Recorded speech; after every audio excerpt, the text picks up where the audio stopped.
Hi everyone, my name is Tiffany. Welcome back, or welcome if you've never been here before. Today I want to share some 5-star predictions.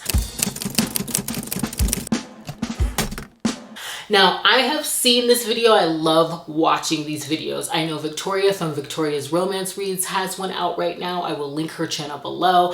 And I have a running list on Amazon of 5-star predictions. So I want to get to it. I kind of feel pressed to because a few of the books on my list have already released.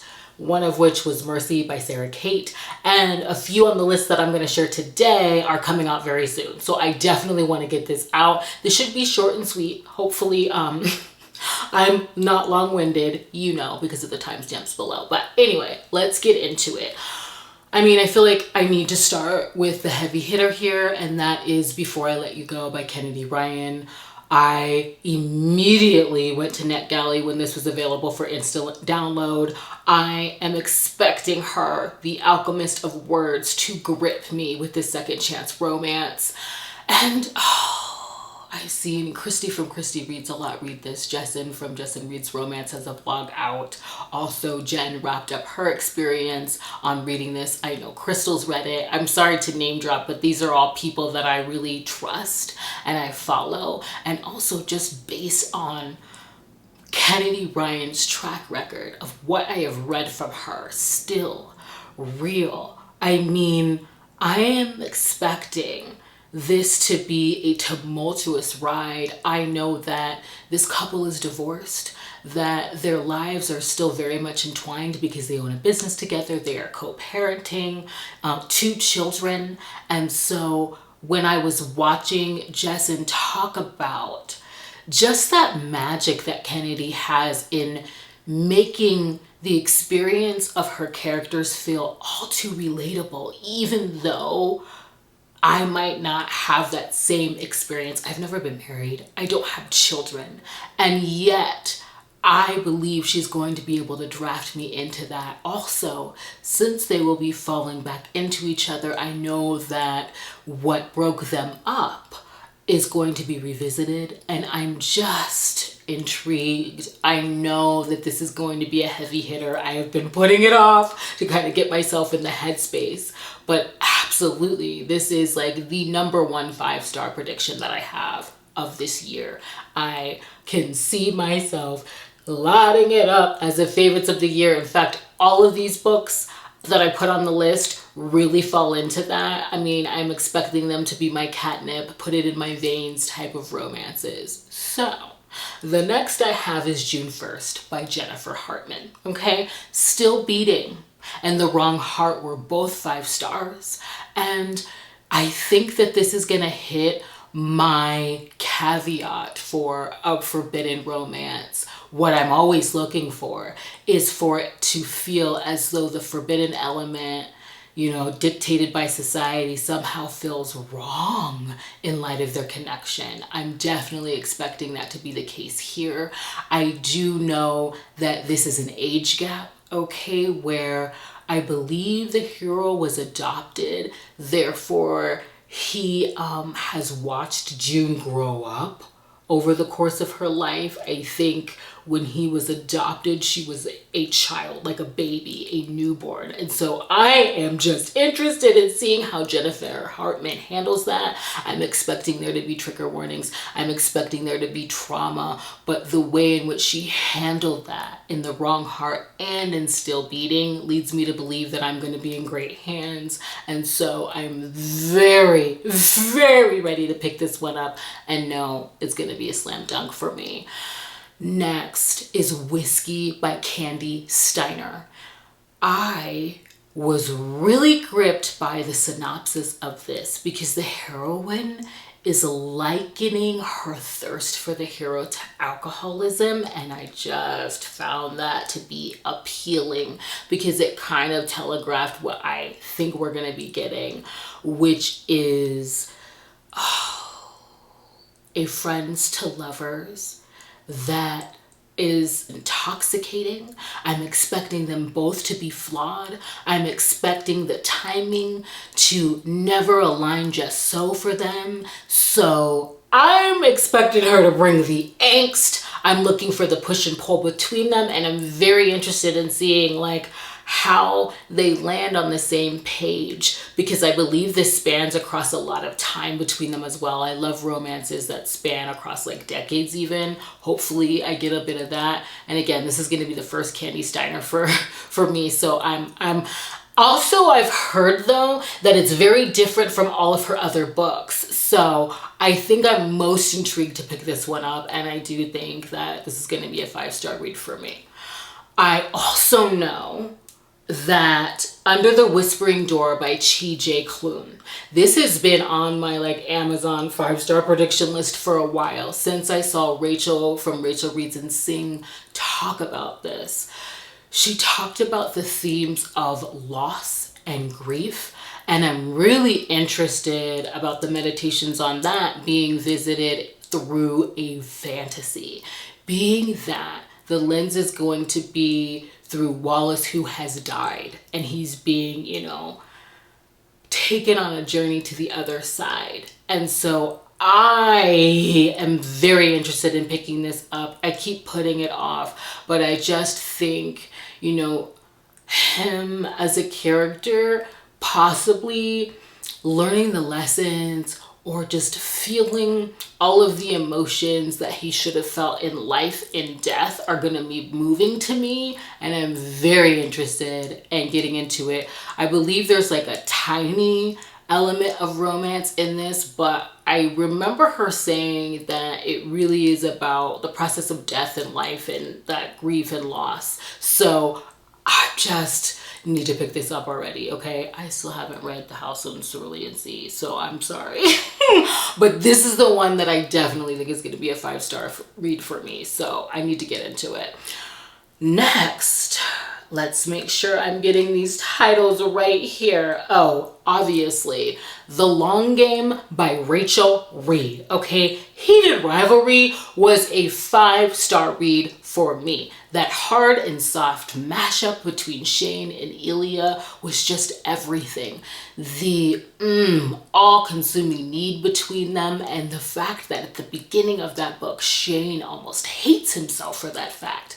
And so I'm expecting the continuation of their story, and where they sort of ended in the last book is with this plan of action to be together and come out to the world with that. I expect this book to open up with them still keeping the relationship a secret, and I want to see them carry that plan out, okay? I just want to see them together in like the full acceptance and light of their freaking connection, even if it's behind closed doors to the world. But for them, it's like, oh, we have arrived, and I just cannot wait for those moments between them. I loved Heated Rivalry, so I'm expecting this to be 5 stars. It was a 5-star read, I believe, for Victoria from Victoria's Romance Reads, and she's been waiting for this book far longer than I have, because I recently read Heated Rivalry in June, so I'm excited to get into it. Next on this list, I have Sinner by Sierra Simone. I don't know where the freaking book is because I am about to rearrange these shelves, and so I have books everywhere in here. But Sinner by Sierra Simone, I was able to snag the original covers of this. They're absolutely stunning, and I know that she's going to be recovering them, and these are going to be gone. So if you can, I was recently in Barnes & Noble's today. They still had them. I highly suggest that you pick them up. Anyway, I am expecting this to be a 5-star read. I thoroughly enjoyed Priest. And in this one, I'm just loving the tropes, okay? Teach me, okay? Seduction is one of my favorite tropes to read. Also, I believe the heroine in this is going to be a nun and his best friend's little sister. Like, come on, catnip. Put it in my veins. I'm here for it. And for her, like, just scalpel and exacting words that express longing. Sierra Simone always does that for me. So yes, this is definitely a 5-star prediction. Also, next month. Now, this is a 5-star prediction underscored by hope, and that is Nikki the Driver by Cate C. Wells. Now, Run, Posey, Run, I really enjoyed. the one aspect that I really gleaned from that was the way that she described the hero's psychopathy, in that he did not know how to register feeling at all. And so it's almost described, what was it? Heartburn, when he's having feelings for the heroine, like love felt like heartburn to him. And I just thought that was comical. And so I'm looking forward to this. Of course, mafia, arranged marriage. I believe that Nicky has been carrying a torch for the heroine by way of stalking, and he was like told to step aside. But now, okay, she's being forced to marry him to protect her younger brother. And so we've got a possessive, obsessive hero, and her just in the palm of his hand. And that's catnip for me, okay? And I'm hoping that it kind of reads like a captor-captive situation by way of arranged marriage. So I'm hopeful that next month, this is a 5-star read for me. Next, in terms of, you know, newly up-and-coming releases, I am hoping that Lunatic by Onley James is a 5-star read for me. This is also why I felt pressed to get this video out. And let me just preface this by saying, okay, the Necessary Evils series is about a vigilante serial killing family where Thomas Mulvaney is really sort of conducting research on if he can raise his psychopathic children to use their natural urges for good. And so every single prologue in this book is an introduction as to how he found them as children. And in each one of these books, there is a sort of case or mission that serves as the forced proximity element. So for me, I have noticed with the Necessary Evil series that the mystery plot, okay, that forces and corners them into recognizing their connection has really factored into my rating, okay? Like, let's just get into it here. Like, I believe that Headcase has, in my opinion, the best case mystery plot in the entire series. I mean, it was digital horror. I mean, the fact that she took it to that level, it was wrapped up like a French braid and sound. I think it has the best mystery element, but it wasn't my favorite romance of the series, and I don't think I rated this 5 stars. It was close to that, like 4.5. Although it had the steamy, like, primal play that I absolutely love. This is also the first time that he is separated from his twin brother, and I expected him to be a little bit more feral. So there's, you know, elements that I could, like, you know, poke holes at, but I'm obsessed with the series, and I love how, what did Justin call them? Serial killer romances with a heartbeat. They read exactly like that. So, also, prime example as well, Moonstruck. Oh my God. I just love him and Jericho in this book. I'm picking up the same book. I apologize. Moonstruck, okay, is a prime example of me getting swept away by the romance in this. It's also the first instance where we have both heroes well versed in the art of killing for justice. Jericho is not at all put off by what Atticus does, and they just go about doing what the justice system cannot in a very different way. Yet, the mystery element within this, I felt wasn't as sound as it was in Headcase. So I'm just giving you examples here. So my hope with Lunatic is that I'm getting all of those elements, because I'm really excited about learning more about Archer Mulvaney. We don't know much. Not much has been said. Even his siblings don't know much about him. And in this book, you know, I'm wondering if Mac is the son of Calliope. You know, she is a beloved character within this series. She is their Penelope if you've ever watched Criminal Minds.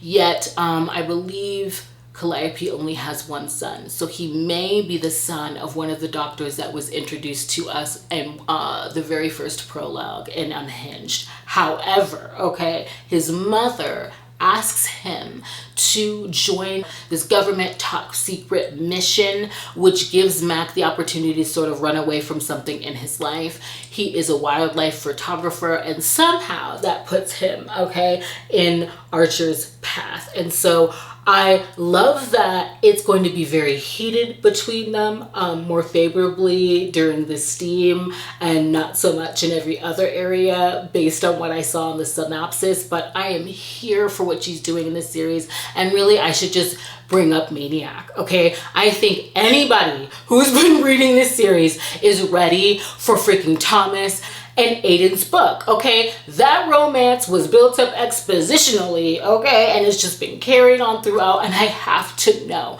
because, you know, Thomas adopted Aiden first, I believe, as he starts coming of age. He starts showing interest in Thomas, and of course, because he's his adopted son, he rejects him. And it has been very tenuous between them. And I just have to freaking know how they both take the leap. So that's highly anticipated for me as well. And since we're in the highly anticipated like section here, I'm just gonna freaking mention Resting Witch Face by Juliette Cross. I have been waiting, okay, for Jules and Ruben's romance since Wolf Gone Wild, okay, since Wolf Gone Wild, okay, because Jules has been an ice queen towards Ruben, okay? Not only is she the head of her family coven, as well as territory, she's a representative for all witches there in the quarter. And that places her into forced proximity with Ruben, who is the same for vampires. And we know that something has happened between them. We know that Jules is the one that got away for Ruben, and yet they can't be together. We gotta snip it, okay? And always practice safe hex, which may or may not make it into Resting Witch Face based on what, you know, Juliette has told us. I'm probably gonna put up the last graphic that she put up of this. You know, we get a snippet of the mood board going on next to it because there hasn't been a cover reveal yet, but I am highly anticipating this book. I'm expecting it to be 5 stars. Always practice safe hex was my favorite in the series. I absolutely loved Garrett and what she was doing in that. Let me calm down.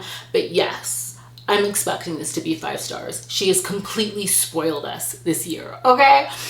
Next, I have to mention Anastasia by Sophie Lark. This is going to be her first fantasy romance. I've read the excerpt that she put out on her Instagram. I mean, I'm gleaning everything that I can on Patreon, any little snippet that she puts out there. I'm interested in seeing the magical system that she is creating, and also that it's going to be a little different because I believe that Anastasia will be having like multiple, you know, romantic partners until she like lands on Endgame. So I'm interested in seeing it, and I'm also, you know, very intrigued by what I've read so far in the artwork. So I'm gonna put this as a 5-star prediction.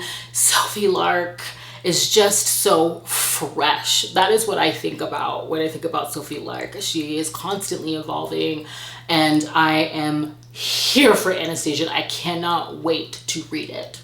And I mean, nothing else is coming to mind. I can like check my list here, but those are definitely the ones that I am highly anticipating, that I expect to be 5 stars. I also might actually mention another one that's going to be on my September TBR. So let me just make sure I'm getting the titles right, even though I absolutely love this series. Okay. Cruelly Bitten by Lexi C. Foss. Okay. I've been waiting for this book, and I'm going to tell you what Lexi is not going to tell you, which is that I do not recommend that you just pick and choose what book you want to read from within this series. You really have to read from the very beginning. The first book, which I'll be honest, is not my favorite within the series, but it continues to get better and better. This is a world where humans have no rights. They are blood bags and flesh toys. Quite frankly, the world is ruled by lichens and vampires. It's a very corrupt and corrosive system, and it is a series that has one of the things that I absolutely love, which is romances that have a ripple effect on the society around them. Each hero is really working to dismantle this like really corrupt system. And so I just am banking on Cruelly Bitten being a 5-star read for me, okay? The last book, again, I just cannot reiterate this enough, is a prime example of needing to start from the beginning to move throughout. And I know there are a lot of books to get through, but I'm telling you, this series is delicious. I also just love the packaging of it. Okay, you're gonna get the seal and the decree and the glossary, and I just love it so much. So Cruelly Bitten's also on that list, and it is dropping finally because she pushed it back next month. So I'm gonna stop there. Hopefully this wasn't too long. These are all like my 5-star predictions, and I will do a follow-up because I love to watch those as well. So I want to thank you for joining me. Please consider sticking around and subscribing, and I'll see you in the next one. Bye.